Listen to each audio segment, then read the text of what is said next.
Sumainyo ang Panginoon. At sumainyo rin. Ang mabuting balita ng Panginoon ayon kay San Juan. Papuri sa iyo, Panginoon.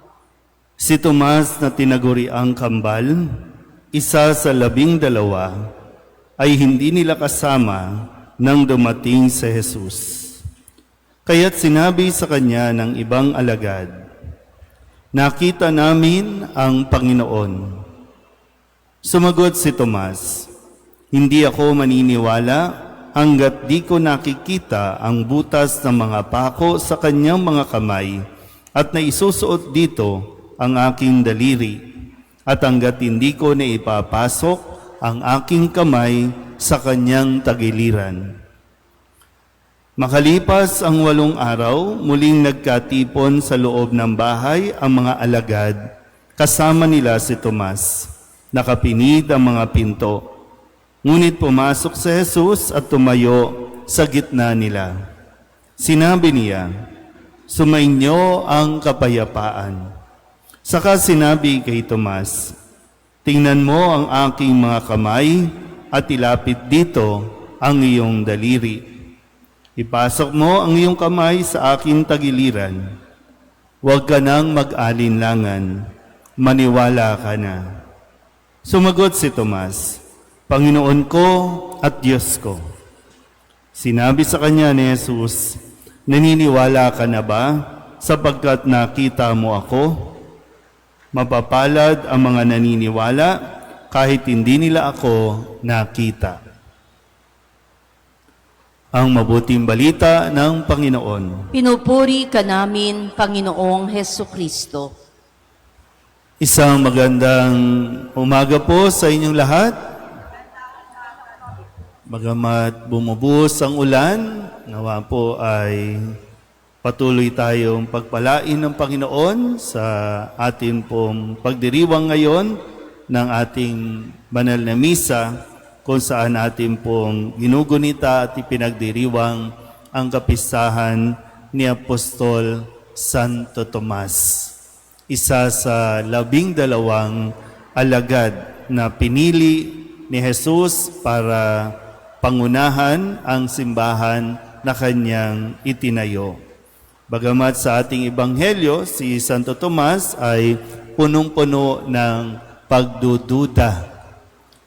Hindi niya makayang unawain at tanggapin na totoong nabuhay na si Kristo dahil nandoon pa rin siya sa punto o sa estado ng kanyang nararamdaman ng lungkot o kung anumang nararamdaman ng isang taong nawalan ng kanyang inaasahan, nawalan ng minamahal, nawala ang nagmamahal, kung kaya't naging mahirap para sa kanya na maniwala agad na totoo ngang nabuhay si Kristo.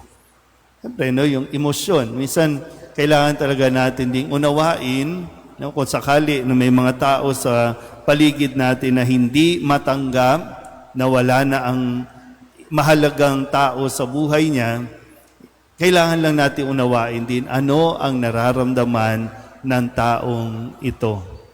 Dahil kay Tomas, marahil naunawaan naman ni Jesus kung bakit siya nagdududa at kung paanong sinabi niya na hindi siya maniniwala hanggat walang pruweba, hanggat hindi niya nakikita yung mga palatandaan, yung butas sa kanyang kamay, yung hiwa sa kanyang tagiliran. At ito ay ipinagkaloob ni Jesus sa kanya para lang mas lalong mapalakas siya. Hiruin niyo, minsan talagang may mga pangyayari sa buhay natin na hinahayaan ng Diyos na maranasan natin dahil para sa paghahanda sa isang mas mabigat na responsibilidad. Sa una, nagduda si Santo Tomas, pero matapos na ipakita mismo ni Jesus sa kanya ang kanyang hinahanap, ang kanyang hinihingi, mas naging matibay na si Santo Tomas. Kung kaya't siya ay naging isa sa mga haligi din ng ating pananampalataya na katulad ng maraming tao, nagdududa. Totoo bang may Diyos? Hindi ako maniniwala hanggat hindi ko nakikita. Pero be careful of what you wish. Baka makita mo nga si Kristo, pero hindi mo makapiling si Kristo. Marami rin sa atin nagdududa, totoo bang may impyerno? Maghintay ka, baka makita mo ang impyerno at maranasan mo mismo ang impyerno. Di ba? Marami tayo. No? Although, ang kagandahan lang, kung may pagdududa, sinasaliksik mo. Kung may pagdududa, inaalam mo at pinalalalim mo. Kumbaga, nag-iimbestiga ka at kung matuklasan mo naman na totoo at yung katotohanan, ang hamon sa ating katulad ni Santo Tomas, mas maging matatag nawa tayo. Marami pa tayong hindi naunawaan o naiintindihan pagdating sa ating pananampalataya. Pero hindi sagot ang paglayo, ang pag-alis, o ang paglipat sa ibang pananampalataya para mahanap mo ang sagot sa iyong mga pagdududa. Isang magandang katangian kasi ni Tomas, no? Nung sinabihan siya, hindi siya naniwala, pero kasama pa rin niya ang 12 at iba pang mga alagad hanggang sa magpakita muli si Jesus sa kanila. Kasi sa atin, no, maraming kwento sa Katoliko dahil hindi nila maunawaan. Totoo bang nandyan si Kristo sa banal na Eucharistia, dyan sa tinapay? Totoo bang si Kristo yan? Totoo ba na kapag hindi tayo sumunod sa 10 utos, mapupunta tayo sa impyerno? Ang dami natin pagdududa. Pero hindi yan agad-agad masasagot. Kasi yung paghahanap natin ng kasagutan, yun din nawa ang magpalalim ng ating ugnayan sa Diyos.